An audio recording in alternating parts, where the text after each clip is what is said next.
corrupted. Yan ay Bible ng fallen angel. In other words, satanic Bible. Kasi pangalan Lord, God, Lord, Panginoon, Amen. Lahat pangalan ng fallen angel, lahat yan. Kung magsabi mo, God bless, gibless mo si Satanas. Si Satanas yan, si God. So, yan o. Okay, ganito yon. Kaya lang, nabigyan ako, dahil taga-offer ako, sabi ko, I'm from Philippines. Huh? Philippines is offer. Our relative. Di natuwa sila. Said, do you know to read the Hebrew Bible o Tanak? Tanak ang sinabi. O di sila gagamit ng word ng Bible kasi galing naman sa Greek yung word Bible eh. Ngayon, sabi ko, I try it. Sinubukan ko kasi nakabasa ako agad kasi dating professor ako ng Bible School sa Hebrew. So, nabasa ko. Tapos, mayroon palang taga-Ethiopia, ang apelido niya Alima. Pareho kami apelido. Tinanong ko, tribe of Judah sila. Sabi ko, ang Alima sa Pilipinas, sa offer, ay tribe of Manasi. Sa Indo Valley. At least pareho tayo Alima. O, nabigyan ako. Ito, translate ko na. Translate. Ngayon, ayon sa history, si Yahweh, mayroong dalawang body. Isang higanti at isang naturalang laki. Dalawa ang personality ni Yahweh. Pero isang kaluluwa lang, kasi isa lang si Yahweh. Pero ang Holy Spirit niya, ang Espiritu niya, 7. 7 ang Espiritu ni Yahweh. 2 katawan, isang kaluluwa. Ngayon, naglikha siya ng kanyang tinatawag na mga anak. Kaluluwa, Espiritu, at saka gilagyan niya ng Holy Spirit. Tapos, nalikha yan, ang tawag doon, binhi niya. Tapos yung unang araw sa creation, nilikha niya ang earth. First heaven, second heaven, third heaven, up to 9 heaven. Kasi si Yahweh nakatira sa 10 heaven, ang 10 heaven, walang simula yan. Walang katapusan. Kung si Yahweh walang simula, walang katapusan, ang tirahan niya na 10 heaven, walang simula, walang katapusan. 10 heaven siya nakatira. Tinawag niya 10. Kasi mayroon ng 1 to 9 eh. 10 na ang tawag doon.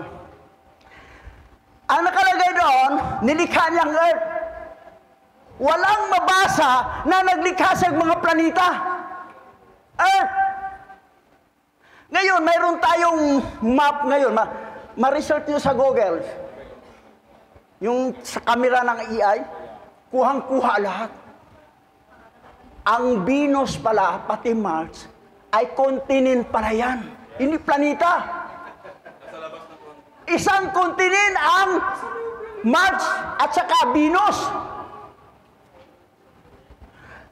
Ang lawak, nasa gitna tayo.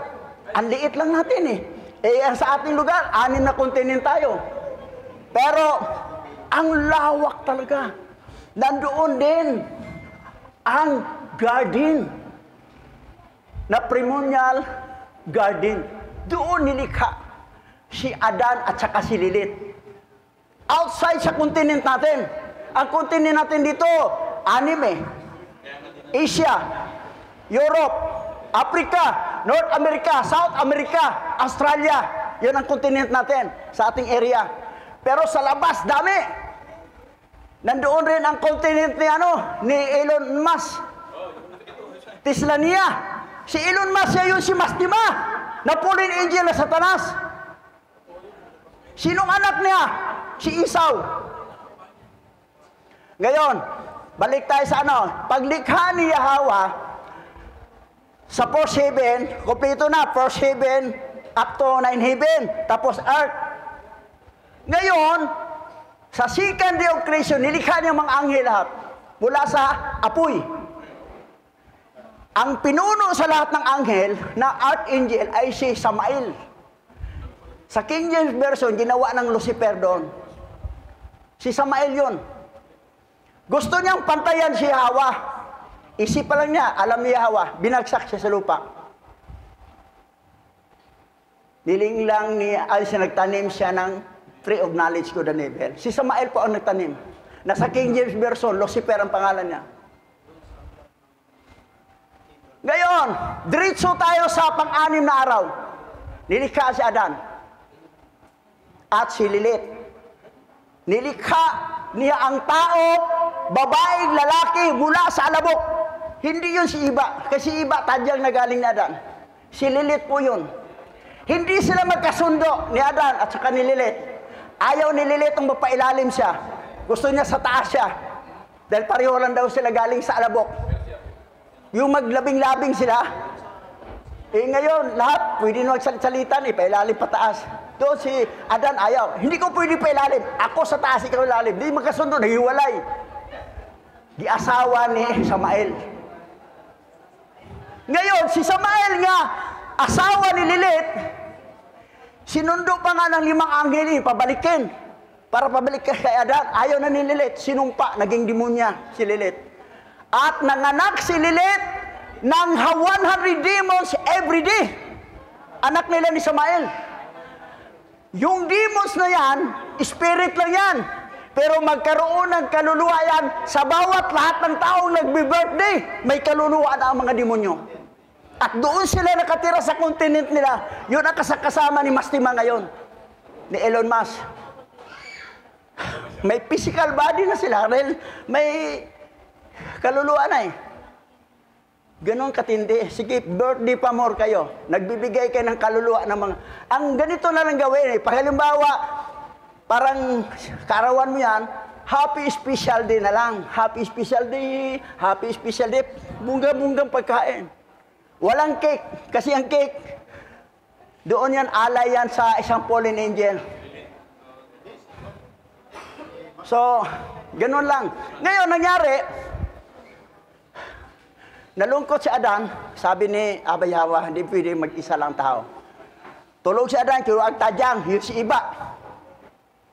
Ngayon, yung paglikha ni Adan at saka ni Lilith, sabi niya sa mga anghel, mag-bow down kaysa nilikha akong kalarawan kong kawangis ko. Bakit ang tao, kalarawag kawangis ni Yahweh? Bakit ang mga angel hindi? Kasi ang mga angel may pakpak.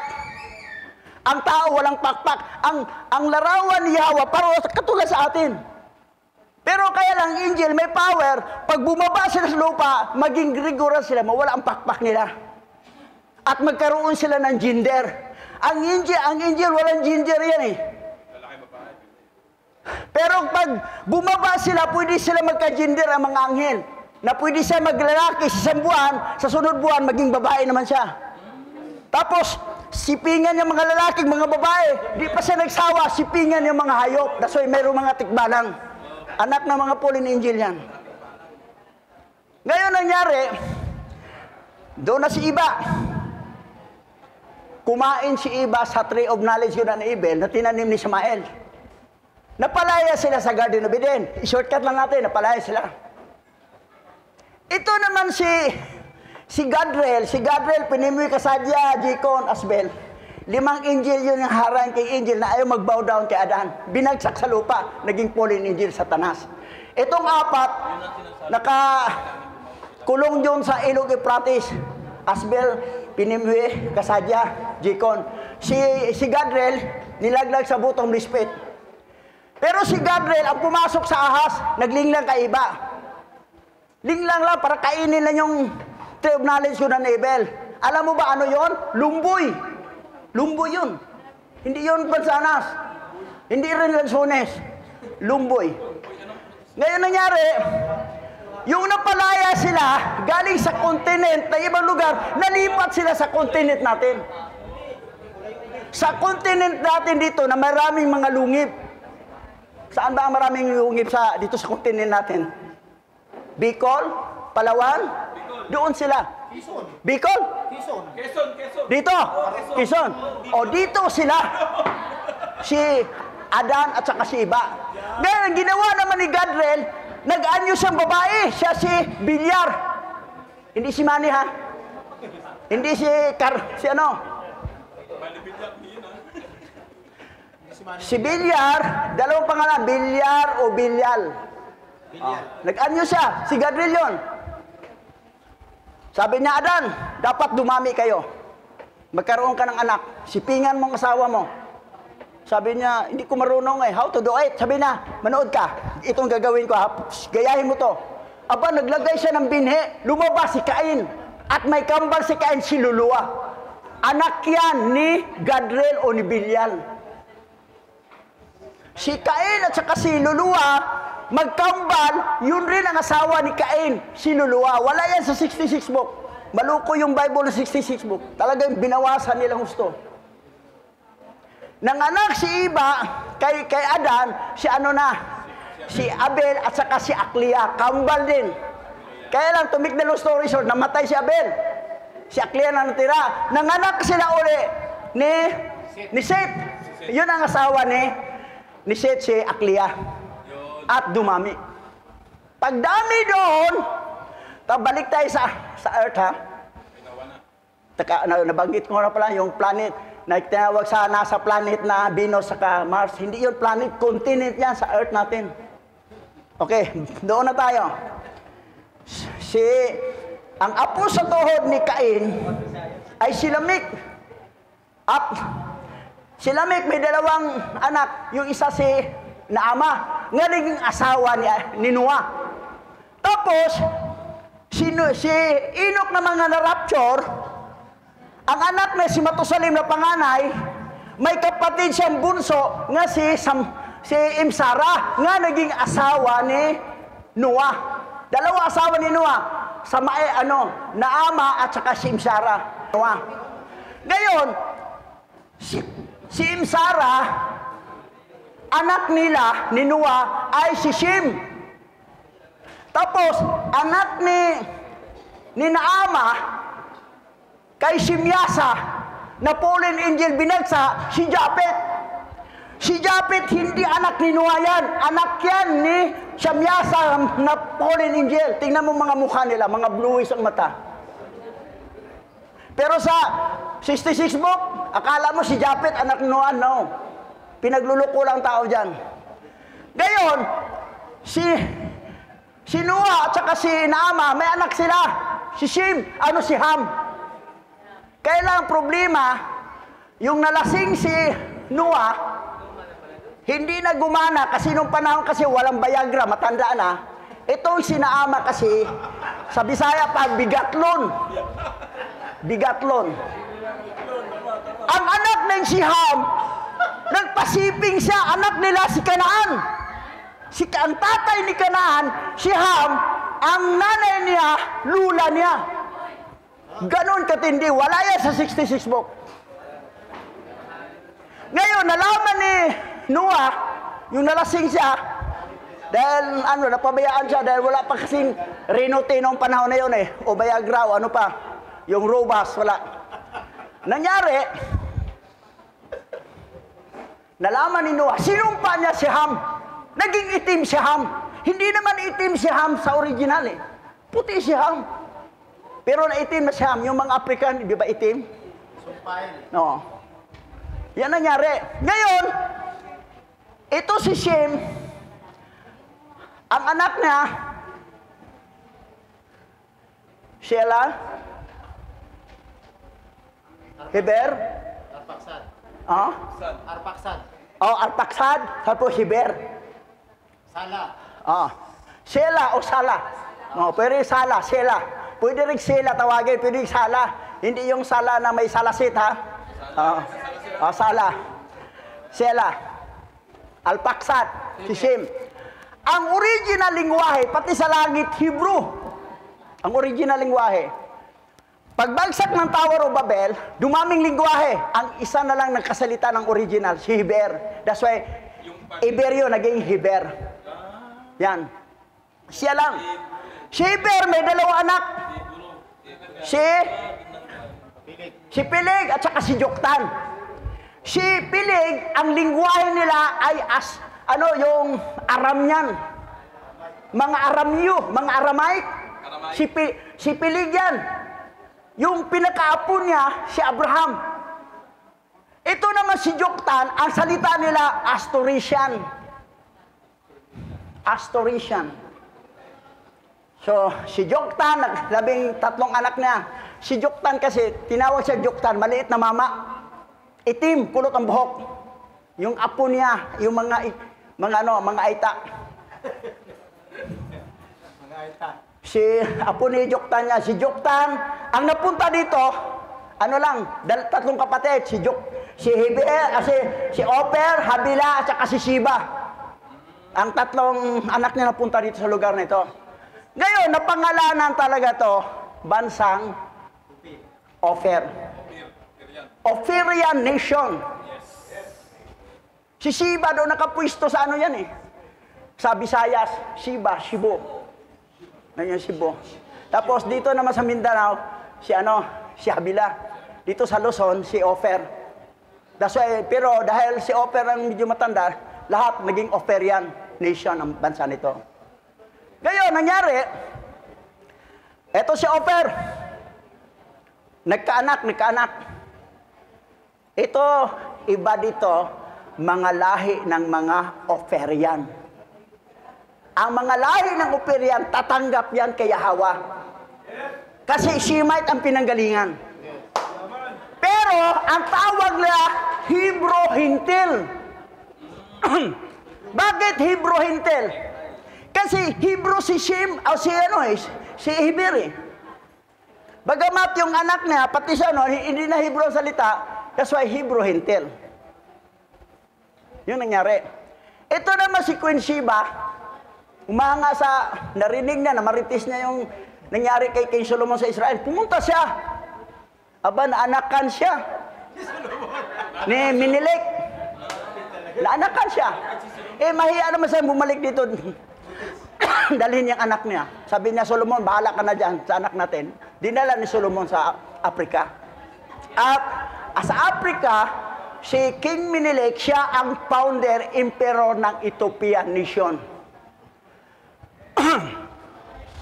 Ang Ethiopian nation ay anak ni Queen Sheba at saka ni King Solomon. Mayroon ring Minilik na sikan. Hanto sunod-sunod. Hanggang ang mga kaapo-apuhan, nakilala ko. Yun nabigyan tayo ng original scripture o tanak. Na nandito. Nakaprophecy na kasi yun eh.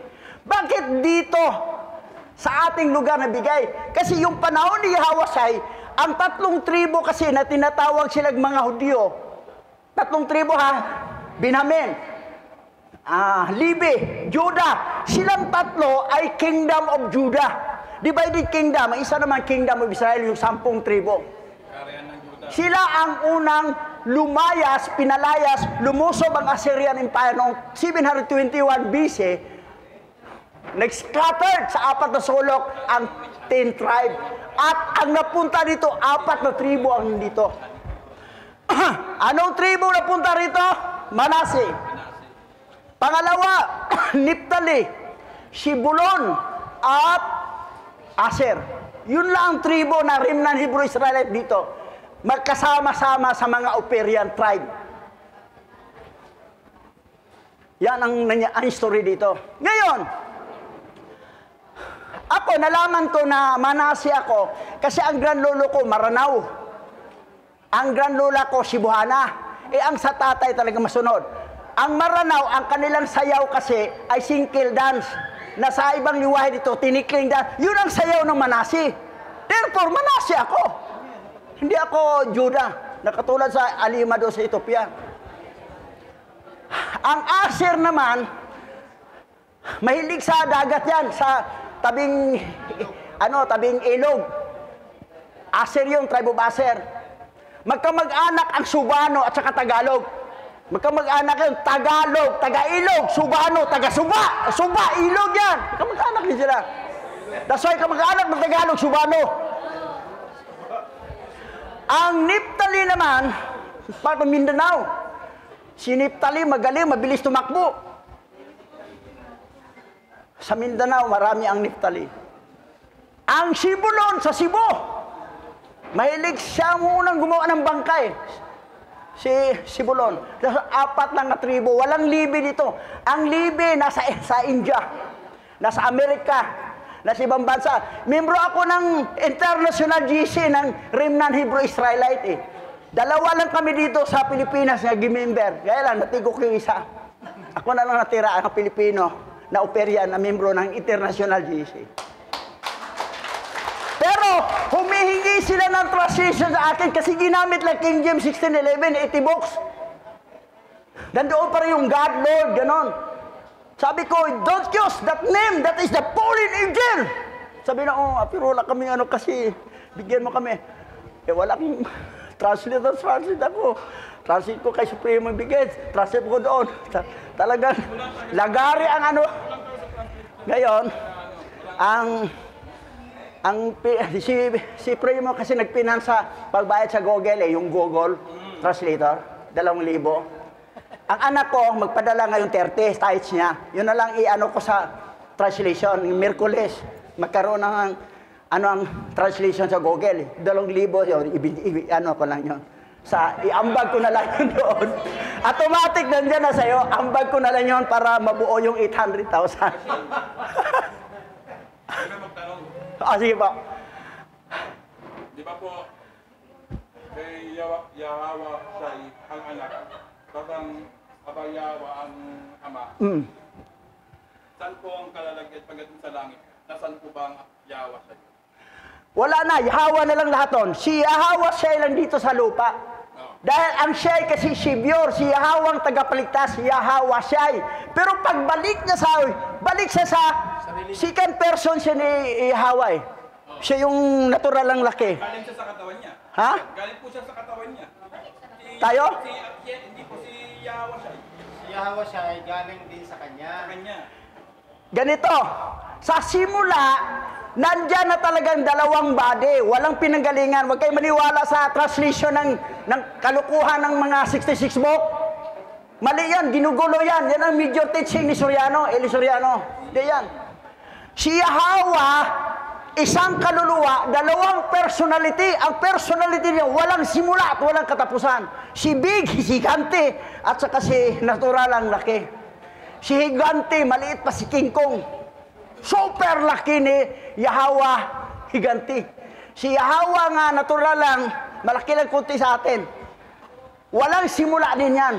Hindi yun si Yahawa isang maliit, galing sa Yahawa isa. Hindi, mali. Doon yung binasi yan sa corrupted Bible. Huwag kayong bumabasi doon.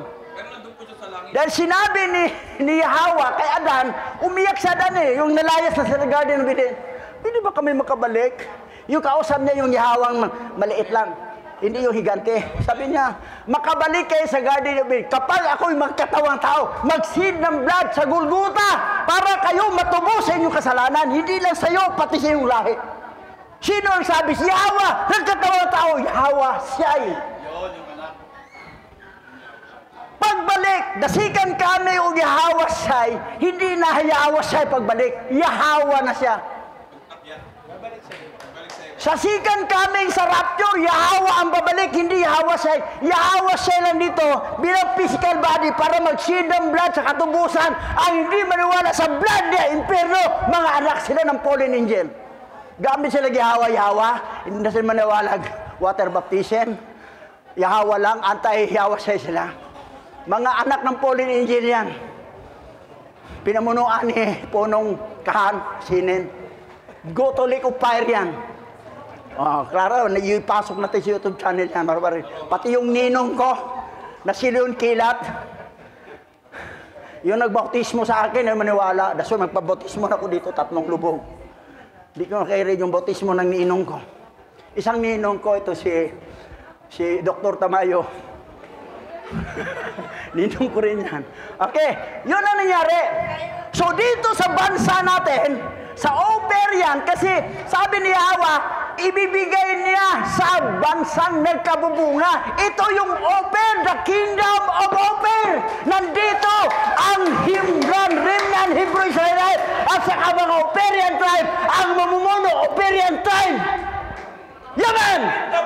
Manalangin na tayo. Manalangin tayo, Aba Yahawa. Aba Shamayam. Salakalanawa, Al-Katayanawa, Watawadalak Al-Damak. Kalhalal hawad la abay hawa ya alahayam bahasa masyayak niya say basam raw kakadas. Ang lahat magsabi ng Yaman. Okay. Ito po, nagtatanong po